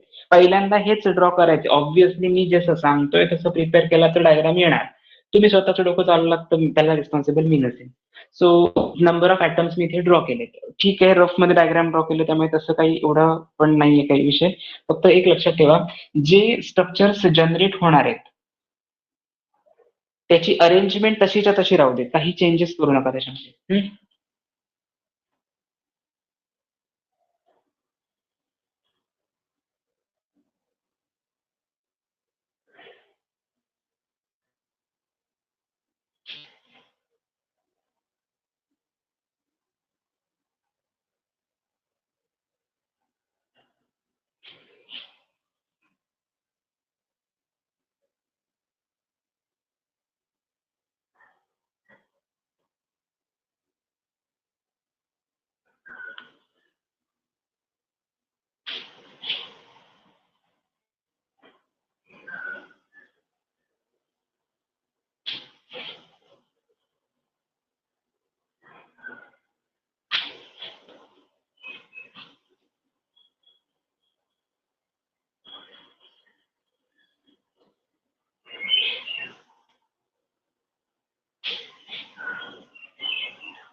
ओके, हे तुमचं स्ट्रक्चर असेल. आता जे काही स्ट्रक्चर ड्रॉ केलेलं त्याला नंबरिंग करून घेऊया पहिल्यांदा, म्हणजे नेमिंग करून घेऊया. सगळ्यात पहिल्यांदा जो सेंटर म्हणजे बघा, बॉडी सेंटर्ड साठी हे जे एज पॉइंट जिथे असतात, लॅटायस पॉइंट जे आपण ड्रॉ करतो नेहमी, तिथे एक पॉइंट असतोच असतो. म्हणून मी आधी हे दोन ड्रॉ करून घेतले. आणि इन बिटवीन दॅट बॉडी सेंटरला एक पर्टिक्युलर प्रेझेंट असतो. त्यामुळे हे लक्षात ठेवायचं की त्याच्यामध्ये काही चेंजेस होता कामा नये. हे झाले तुमचे लॅटायस पॉइंट. ए झाला. नेक्स्ट सेंटरचं इथे मी देतो, आपण हे ड्रॉ करूया, जॉईन करूया. हे जॉईन केलेत एकमेकांना. सो नंतर घेतलाय मी इथे एफ, इथे घेतलाय सी, आणि इथे डायग्राम मध्ये डी आणि इकडे ई आहे. ओके, आता स्टार्ट करूया. पहिला पॉइंट आपला नेहमीचा कॉमन काय, the section of BCC unit cell is as shown. Same ह्याच्यामध्ये सुद्धा आपल्याला ही, समजा मी हा आर घेतला, हा पण आर घेतला, ही सुद्धा आर असेल, ही सुद्धा आर असेल. एज लेंथ तुमची असणार इकडे देतो मी ए, ही एज लेंथ असेल. करेक्ट आहे ना? तो काय पार्ट कधी चेंज होणार नाही. So in case of a BCC structure, जर समजा मी एक ट्रायंगल कन्सिडर केला, that is nothing but your AFD और FED कन्सिडर करूया. FE आणि डी कुठे गेला तुमचा?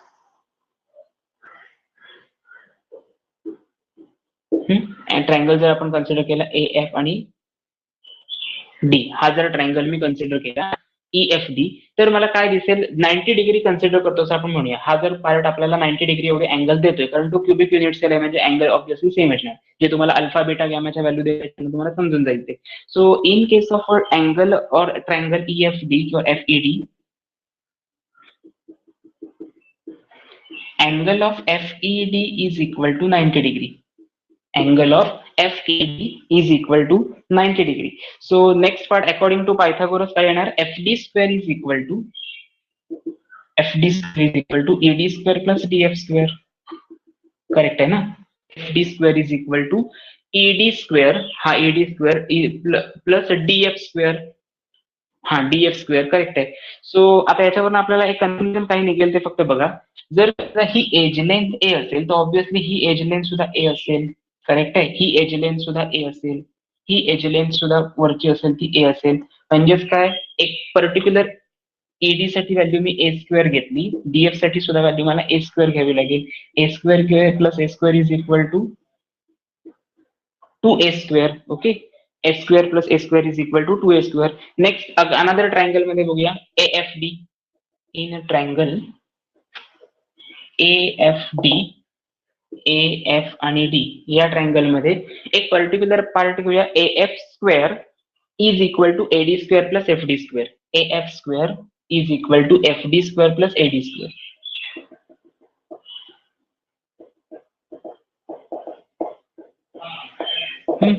AF स्क्वेअरची व्हॅल्यू कॅल्क्युलेट करायची.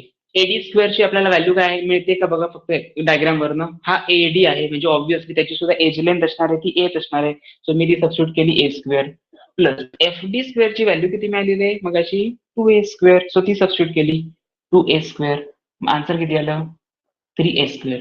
पहिलं हे इक्वेशन तुमचं झालं first equation number 2. Next third point मध्ये जाऊया.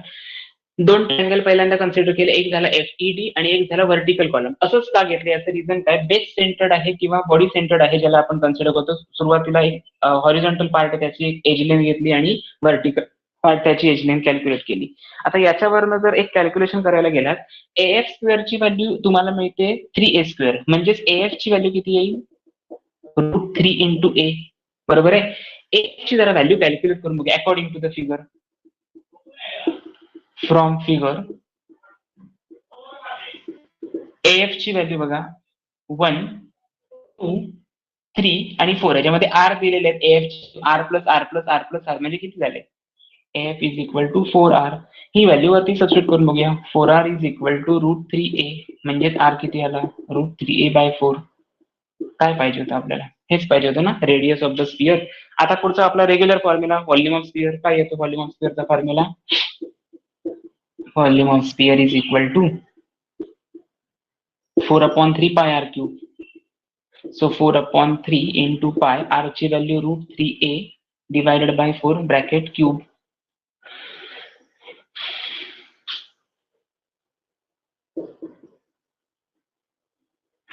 √3a into cube divided √3 cube divided by 4 bracket. आता ते सगळं तसंच ठेवूया 4/3 इथे equal to 4/3 pi into √3a चा क्यूब आहे ना तो असंच ऍज इट इज ठेवूया, फक्त 4 म्हणजे ब्रॅकेट मधला फक्त 4 चा क्यूब करून घेऊया, म्हणजे √3 डिवाइडेड बाय 64 आणि हा तुमचा येईल a क्यूब. बरोबर आहे ना. √3 चा क्यूब आहेच, त्याला आपण एक छोटं ब्रॅकेट टाकूया म्हणजे कन्फ्युजन नको व्हायला. √3 चा क्यूब आहे divided by 64 into a cube. आता जरा फक्त याच्यात सिम्प्लिफाय होतोय काय बघूया. √3 4/3 पाय √3 चा क्यूब म्हणजे काय, √3 into √3 into √3 divided by 64 into a cube. आता बघूया हे येते तुमचे 16. करेक्ट आहे की नाही चेक करा. 4 आणि 4 मल्टिप्लाइड बाय 16 म्हणजे आन्सर तुमचं 64 येतो. 3 म्हणजेच किती असतात, 3 is equal to √3 into √3. So हे √3 इंटू √3 इज इक्वल टू 3. हे सुद्धा कॅन्सल आउट झाले, म्हणजे वरच्या इक्वेशन मध्ये न्यूमरेटर मध्ये राहिलंय काय, फक्त √3. So √3 into pi into a cube divided by 16.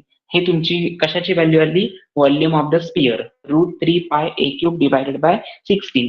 आता अजून समजा आपल्याला मल्टिप्लिकेशन किंवा आणखी काही चेंजेस त्याच्यामध्ये करायचे असतील तर हे तुमची व्हॅल्यू मिळाली व्हॉल्यूमची. आता नवीन पुढचा पॉईंट काय राहतो, व्हॉल्यूम ऑफ स्पियरचं झालं. व्हॉल्यूम ऑफ वन पार्टिकल अजून राहिले, कारण ॲटॉमिक पॅकिंग फॅक्टरसाठी volume of sphere divided by म्हणजे 1 unit cell divided by total volume calculate करावा लागतो. सो तो कॅल्क्युलेट करून बघूया. Total volume of unit cell is equal to total volume of unit cell is equal to किती येणार, √3 pi a cube divided by 16 into number of particles त्याच्यामध्ये किती असतात, बीसीसी मध्ये 2 असतात. सो 2 ने मल्टिप्लाय केलं, मग जसं आपण 1 ने मल्टिप्लाय केलेलं. सो 2 डिवाइड बाय 16 म्हणजे आन्सर किती येणार, √3 pi a cube divided by 8. Correct आहे ना, √3 pi a cube divided by 8 हे तुमचं करेक्ट आन्सर झालं. आता एपीएफ कॅल्क्युलेशन बघूया. स्क्रीनशॉट घ्या जरा याचा. डेरिव्हेशन केलंच पाहिजे मात्र, त्याला काही ऑप्शन नाही आणि फिक्स व्हॅल्यू आहेत. प्रॅक्टिस शिवाय काहीही येणार नाही, प्रॅक्टिस केलीच पाहिजे. Completed.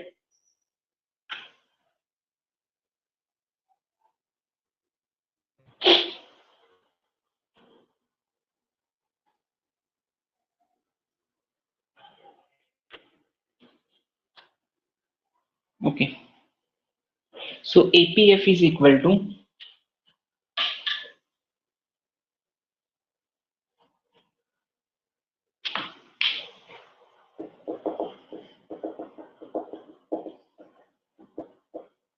volume occupied by unit cell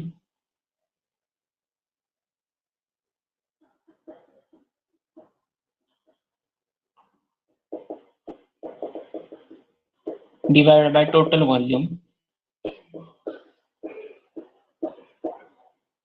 100.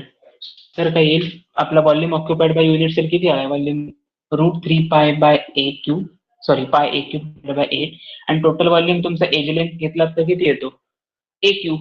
So into 100, 8 cube वरती नेऊया म्हणजे a cube get cancel. √3 pi bye 8 into 100, answer किती येणार 52%.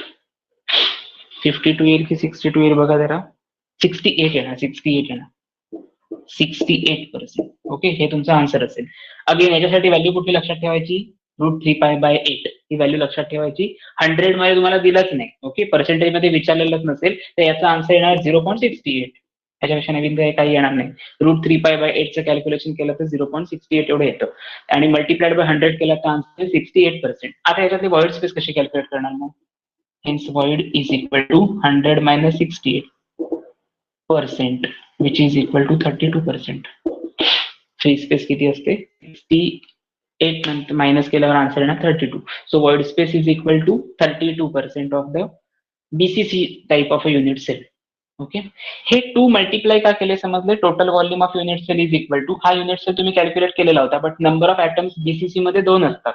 हा एका पार्टिकलचा तुम्ही व्हॉल्यूम कॅल्क्युलेट केला, जे सर्कल स्पेस होती त्याचं तुम्ही कॅल्क्युलेशन केला √3 pi bye 3 pi a cube divide by 6.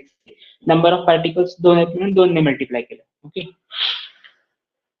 So mathematical part आहे हे करेक्ट आहे बट करायला तर लागणार आणि सिम्पल आहे, काही डिफिकल्ट वगैरे असं काही नाही.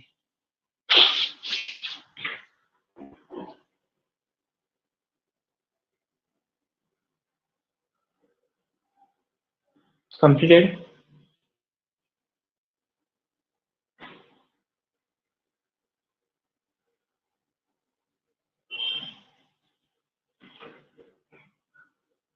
ओके. एफसीसीचा पार्ट तुम्हाला नाहीये, पण फायनल आन्सर फक्त लिहून ठेवा, पेपरमध्ये येऊ शकतं. atomic packing factor of FCC is 74%.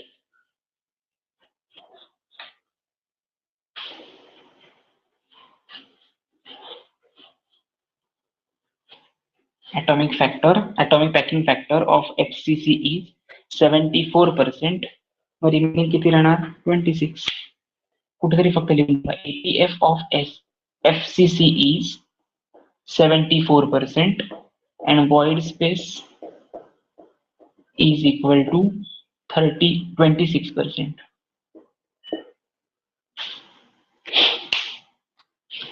म्हणजे सगळ्यात जास्त ॲटॉमिक पॅकिंग फॅक्टर कोणाचा असतो? एपीएफ, कारण नंबर ऑफ ॲटम जास्त असतात, 4 असतात ना. ओके. तर रिमेनिंग नेक्स्ट पॉइंट आहे क्रिस्टल डिफेक्ट, जो नेक्स्ट लेक्चरला कंटिन्यू करणार आहोत, आज नको. आज काय काय झालंय तेवढं फक्त बघूया, रिवाइज करूया आणि मग स्टॉप करूया. सगळ्यात पहिल्यांदा आज काय काय बघितलं? क्रिस्टल स्ट्रक्चर किंवा क्रिस्टल सिस्टीम्स बघितल्या. So in case of a crystal system पहिल्यांदा पार्ट बघितलं, CTOR HMT लक्षात ठेवायचं सांगितलंय. Cubic, tetragonal, orthorhombic, rhombohedral, hexagonal, त्याच्यानंतर मोनोक्लिनिक आणि ट्रायक्लिनिक. ओके, इथपर्यंतचा पार्ट आपण आधी बघितला. नंतर पुढचा पार्ट कंटिन्यू लगेचच बघितलं, तो म्हणजे कुठला होता? दॅट इज युनिट सेल्स आणि नंबर ऑफ टाइप्स त्याचे. युनिट सेल किती असतात? 3 unit cell. That is simple cubic unit cell, body centre आणि फेस सेंटर. त्याचे नंबर ऑफ ऍटम्स किती असतात प्रत्येकामध्ये? सो 1, 2 आणि 4 एवढे नंबर ऑफ ऍटम्स त्याच्यामध्ये प्रेझेंट असतात. एफसीसीला एचसीपी सुद्धा, हेक्झागोनल क्युबिक क्लोज पॅकिंग सुद्धा कन्सिडर केलं जातं. लक्षात ठेवायचं, डायमंड जो असतो त्याचा ऍटॉमिक पॅकिंग फॅक्टर सगळ्यात लिस्ट असतो, कमी असतो. ओके, म्हणजे जर त्याची ऑर्डर जर तुम्ही कॅल्क्युलेट केलात तर APF of FCC is highest, then BCC, that is 50 or something, sorry 68%. आणि नेक्स्ट असेल तुमचा SC. मग रिमेनिंग डायमंडचा किती असतो? तो अप्रॉक्सिमेट हाफ असतो, 60%, 32%च्या दरम्यान डायमंडचा ॲटॉमिक पॅकिंग फॅक्टर असतो. तो डायमंडचा का विचारतात? कारण इलेक्ट्रिकल प्रॉपर्टीमध्ये diamond bad conductor, good conductor of electricity, त्याच्यामध्ये डायमंड हा पार्ट या टॉपिकमध्ये आहे. त्यामुळे कदाचित ते ऑर्डर विचारली जाऊ शकेल. ती पॉईंट मध्ये असेल तर मल्टिप्लाइड बाय 100 केलेलं नाही असं कन्सिडर करायचं, आणि जर पर्सेंट मध्ये विचारलेले असेल तर मल्टिप्लाइड बाय 100 केलेलं आहे असं कन्सिडर करायचं. 100 minus that value is nothing but your void space. So इथपर्यंतचा पार्ट बघितलेला. त्याच्यानंतर बघितलं सिम्पल क्युबिक युनिट सेलचं टोटल डेरिव्हेशन. डायग्राम डेरिव्हेशन लिहून प्रॅक्टिस करा प्लीज, वाचू नका. 4/3πr3 4/3πr2 असं मोठ्याने म्हणून राहिला तरी काहीही समजणार नाही.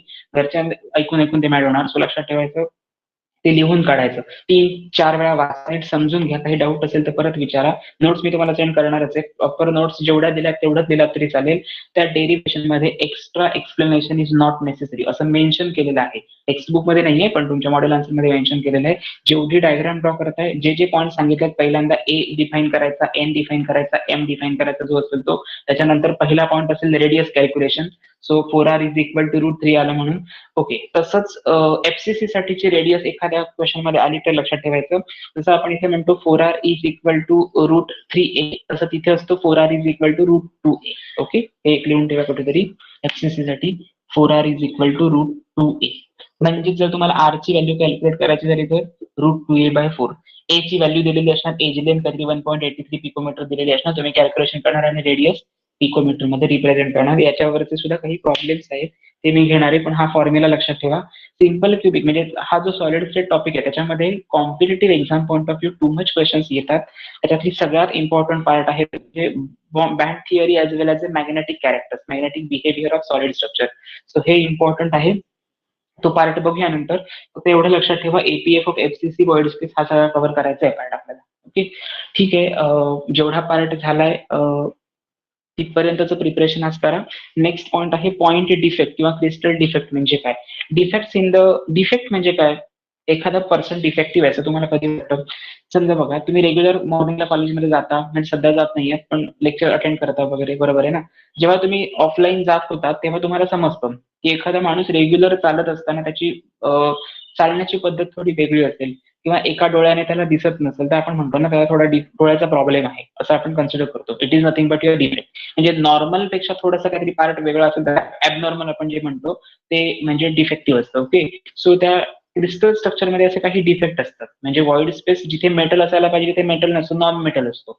Okay, metal plus non metal म्हणजे अलॉय होतो जनरेट, म्हणजे it is a example of defect. So हा पार्ट बघायचा, त्याचे काही टाइप्स बघायचे आहेत.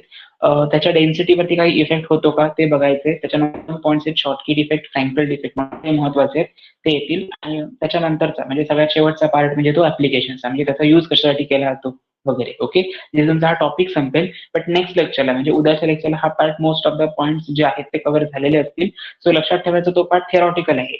सगळ्यात टोटल इम्पॉर्टंट कुठला पॉईंट असेल तर जो आपण आज डिस्कस केलेला. ओके, ह्याच्यावरती प्रॉब्लेम पण येऊ शकतात, न्यूमेरिकल्स, एमसीक्यू सगळं काय काय येऊ शकतं, थिअरी. सो ते चांगलं प्रिपेअर करा. आजचं होमवर्क काय असणार तुमच्यासाठी, एसी आणि बीसीसीचं टोटल डेरिव्हेशन आपल्याला न बघता लिहिता आलं पाहिजे उद्याच्या लेक्चर पर्यंत. उद्याचे लेक्चर तुमचं असेल त्याच्या अगोदर पर्यंत तुम्हाला हे सगळं सगळं लिहिता आलं पाहिजे. सेल्फ स्टडी स्वतःचा रेडी करून ठेवायचं. ओके, बाकी रिमेनिंग पार्ट जो आहे तो पुढचा पुढे बघूया. टेस्ट कधी असणार, आता मी तुम्हाला काल सांगितलेलं सॉलिड स्टेट टॉपिक कम्प्लीट, काल मला लगेच मेसेज आलेलं सगळ्यांचे लेक्चर संपल्यानंतर मग टेस्ट कधी. सो म्हणून सांगितलं की टेस्ट बद्दलच सांगायचं तर तुमचं आधी हे जे टॉपिक प्रिपेअर करा. रिमेनिंग झालेले जे केमिकल कायनेटिक्स आहे किंवा थर्मोडायनॅमिक्स आहे, सोल्युशन्स अँड क्वालिटेटिव्ह प्रॉपर्टी, त्याच्यावरचे अजून याच्यावरचे प्रॉब्लेम्स आपले घ्यायचे. म्हणजे उद्या टॉपिक थेरॉटिकली संपेल, मग परत न्यूमेरिकल घ्यावे लागतील हे क्वेश्चन्स. आणि ते न्यूमेरिकल घेत असताना काही एमसीक्यू टाईप पण क्वेश्चन्स घेणार आहे जे मला डिस्कस करायचे तुमच्या सीईटी आणि JEE point of view very very important आहेत म्हणून. ओके, सो इथपर्यंत स्टडी करा. काही डाऊट असेल तर नंतर आपण क्लिअर करू. ठीक आहे, थँक्यू.